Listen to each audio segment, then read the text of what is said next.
Opener Moin আলীর সেঞ্চুরির ওপর ভর করে এবারের বিশ্বকাপে প্রথম জয় পেল ইংল্যান্ড। গ্রুপ এর ম্যাচে স্কটল্যান্ডকে 119 রানে হারিয়ে দিল ব্রিটিশরা।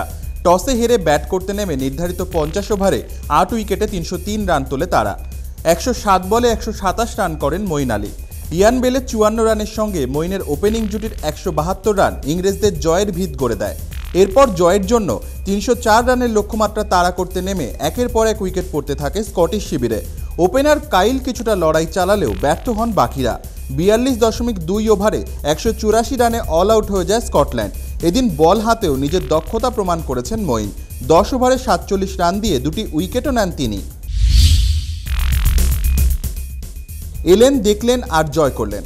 আন্তর্জাতিক ক্রিকেটকে বিদায় জানানোর পর আর মাঠে দেখা যায়নি সচিন তেন্ডুলকরকে। বিশ্বকাপে ভারত দক্ষিণ আফ্রিকার ম্যাচে সেই ধারা ভেঙে আবার ফিরে এলেন মাঠেই।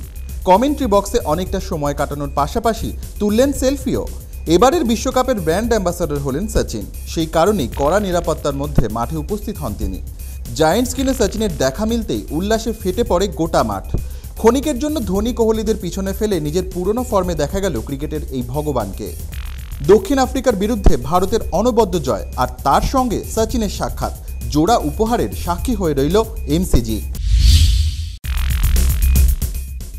ভারতের কাছে হারের 24 ঘন্টা কাটতে না কাটতে আবারও একটি বড়সড় ধাক্কা খেল প্রোটিয়া শিবির। ভারতের বিরুদ্ধে স্লো ওভার রেটের জন্য জরিমানা করা হলো তাদের। নির্ধারিত সময় যতগুলি ওভার করার কথা ছিল তা করতে পারেনি দক্ষিণ আফ্রিকা। সেই কারণেই তাদের জরিমানার কথা ঘোষণা করে আইসিসির ম্যাচ রেফারি জেফ ক্রো। অধিনায়কের 20% এবং অন্যান্যদের 10% ফি কাটার সিদ্ধান্ত নেওয়া হয়েছে। পাশাপাশি দক্ষিণ আফ্রিকাকে কড়া হুঁশিয়ারিও দিয়েছে আইসিসি। এদিকে জরিমানার ফলে কিছুটা অস্বস্তিতে পড়লেন প্রোটিয়া অধিনায়ক।